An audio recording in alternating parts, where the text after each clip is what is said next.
कक्षा 10 के विद्यार्थियों, आज हम संस्कृत में पद्य खंड में पहला पाठ पढ़ाने जा रहे हैं, जिसका नाम है लक्ष्य भेद परीक्षा। लक्ष्य भेद परीक्षा यानी लक्ष्य को भेदने की परीक्षा। आप सभी अपनी किताबें खोल लें और ध्यान से देखें। इसमें लक्ष्य भेद परीक्षा में आचार्य द्रोण कौरव और पांडवों को जब गुरुकुल में शिक्षा देते हैं, शिक्षा देने के पश्चात वह यह जानना चाहते हैं कि कौन इस शिक्षा में निपुण है, इसलिए वह सभी कौरवों और पांडवों को एकत्रित करते हैं और उनको एक वृक्ष पर कारीगर के द्वारा बनाए गए गिद्ध को रखते हैं और उसकी आँख का लक्ष्य भेद करना है। वो सभी राजकुमारों को बुलाते हैं और लक्ष्य भेद करने के लिए तत्पर करते हैं। तो आगे आप देखेंगे किस तरह वह लोगों की परीक्षा लेते हैं। द्रोणाचार्य जी किस तरह से कौरवों और पांडवों की परीक्षा लेते हैं। तातस्तु सर्वान् समानीय सर्व विद्या शस्त्र शिक्षितान् द्रोण ग्रहण गाने जिज्ञासु पुरुष शर्मा। कहते हैं कि पुरुष शर्मा, पुरुष में सबसे श्रेष्ठ द्रोणाचार्य ने सामान्य सर्व विद्या शिक्षिता, सभी विद्या में शिक्षित, प्रहण ज्ञाने मतलब अस्त्र ज्ञान, जिज्ञासु, उनको जिज्ञासा हुई कि सभी लोग अस्त्र ज्ञान की विद्या में पारंगत हैं कि नहीं हैं। इसकी परीक्षा लेने के लिए द्रोणाचार्य ने सबको एकत्रित किया। कृत्रिम भाषम आरोप्य वृक्षाग्रे शिल्पभीकृतम अविज्ञातम कुमाराणाम लक्ष्य भूत उपादिशा। कृत्रिम माने बनावटी, बनावटी भाषारोप्यम, भाष मतलब गिद्ध, गिद्ध को रखकर वृक्षाग्रे शिल्पभीकृतम, शिल्प भी यानी शिल्पकारों के द्वारा उन्होंने एक बनावटी गिद्ध बनाया और वृक्ष के एकदम आगे के भाग पर उसको रख दिया और अभिज्ञातम बिना बताए हुए कुमारों को लक्ष्य भेद के लिए उन्होंने बुलाया, उपदेश दिया, आदेश दिया। कृत्रिम भाषा आरोप, शिल्पकारों के द्वारा बनावटी गिद्ध बनाकर वृक्ष के अग्रभाग पर रख दिया और बिना बताए उन्होंने कुमारों को आदेश दिया, शीघ्रं भवन्तः सर्वे अपि धनुषादय सत्वरा भाषम एतम समुद्दिश्य तिष्ठतम संधितेषु। उन्होंने कहा कि शीघ्र ही सभी लोग अपना धनुष बाण लेकर आ जाएं और इस गिद्ध को देखकर धनुष पर बाण चढ़ा लें। मध्यवाक्य कालम तु शिरोरस्य विनिपातम, और मेरे कहने के बाद जब मैं कहूँगा तो इस गिद्ध के सिर को विनपात माने गिरा दो, गिराना है। एक ऐसो निछो नियोग छाम तथा कुरुपुत्र का, हे कुरुवंश के पुत्रों, मैं एक एक करके सबको नियुक्त करूँगा। द्रोणाचार्य कहते हैं कि मध्यवाक्य कालम तू शिरोवस्य विनिपातम, मेरे कहने पर आप लोग इस गिद्ध के सिर के भाग को काट कर गिराएंगे। इसके लिए हे कौरव के पुत्र, मैं एक एक करके सबको नियुक्त करूँगा। ततो युधिष्ठिरं पुनः वाचम गिरं परा सत्वसंधावाणम दुर्गश मध्यवाक्य विमुच्यता। अंगीरसा, अंगीरसा माने द्रोणाचार्य, द्रोणाचार्य ने सबसे पहले श्रेष्ठ, वरह माने श्रेष्ठ, सबसे बड़े युधिष्ठिर को बुलाया और कहा संधवम बाणम दुर्गश, इस प्रचंड बाण को मेरे कहने पर इस प्रचंड बाण को चढ़ा लो और जब मैं कहूँगा तब इसे छोड़ लो। ततो युधिष्ठिरा पूर्वम धनुष क्रिया परंतपा तस्थो भाषम समुद्र से गुरुवाक्य प्रणोदिता।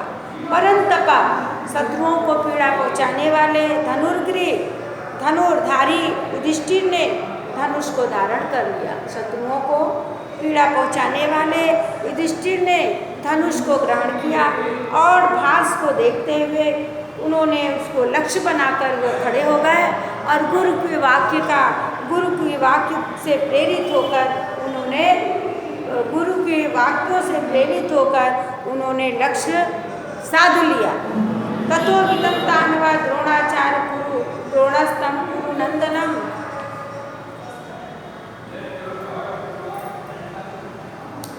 मुहूर्ताद्वाच्यं वचनम भरतश्रवा।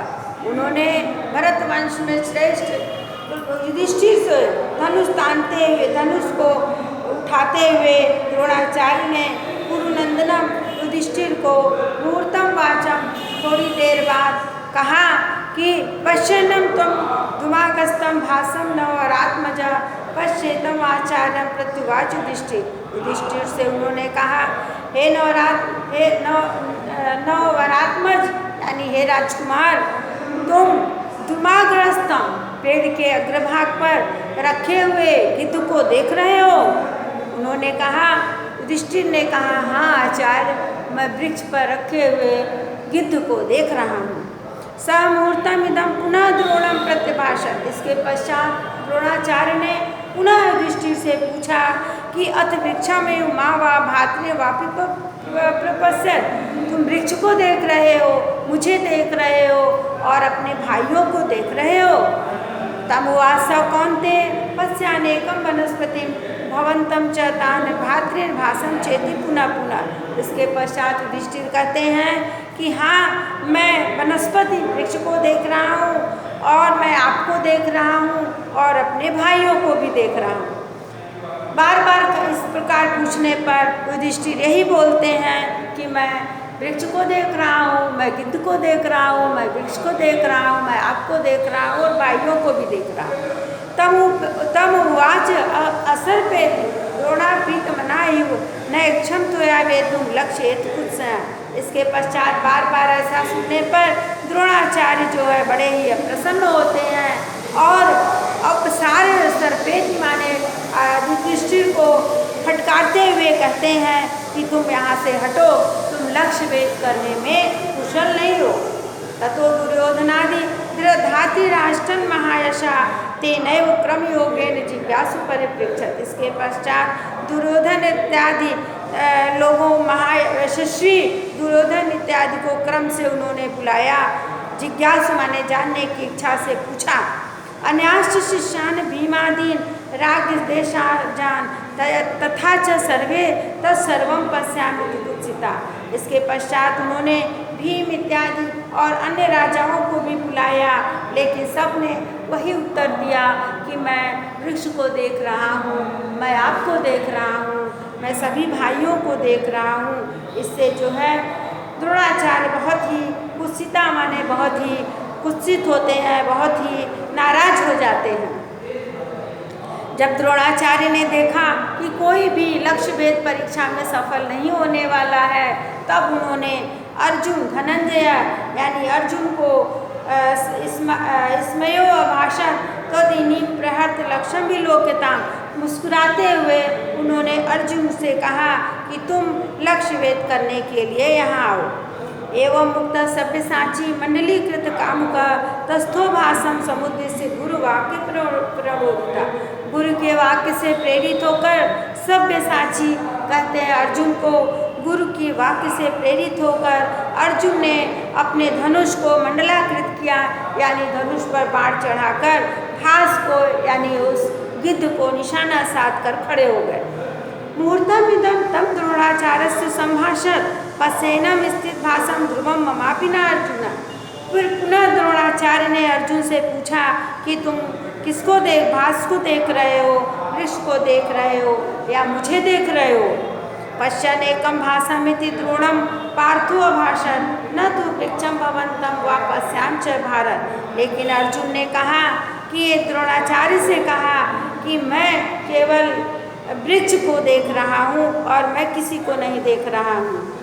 तथा प्रीतमना द्रोणो मुहूर्तम, मैं वृक्ष को देख रहा हूँ और वृक्ष पे रखे हुए भास के नेत्रों को देख रहा हूँ और मैं किसी को नहीं देख रहा हूँ। तथा प्रीतमना द्रोणो मुहूर्तम युत पुनः प्रत्यवासत दुर्गश पांडा नाम महारथा। इसके बाद द्रोणाचार्य ने पुनः प्रसन्न होते हुए फिर पूछा, किसी से न दबने वाले द्रोणाचार्य ने पुनः अर्जुन से पूछा तो उन्होंने यही उत्तर दिया।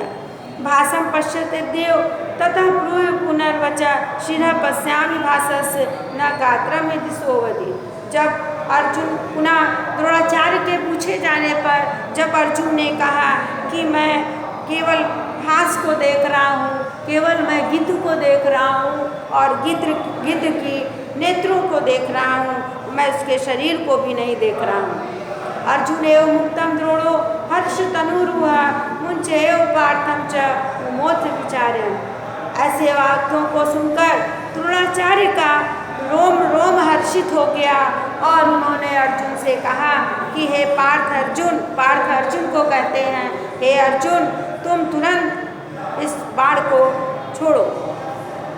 ततस्त नगस्त सुरेण निधेश्च शिरा उत्कृत तरसा पात्या मास पांडव हर्षाद्रिकेण तम द्रोण परिवश्य पांडव। इसके पश्चात उन्होंने अर्जुन ने जैसे ही तीर को छोड़ा और वह उसका गिद्ध का सिर कटकर पृथ्वी पर गिर गया। ऐसा देखकर द्रोणाचार्य बहुत ही प्रसन्न होते हैं और हर्षाद्रिकेण यानी हर्ष के कारण अत्यधिक प्रसन्न होकर द्रोणाचार्य ने अर्जुन को गले से लगा लिया।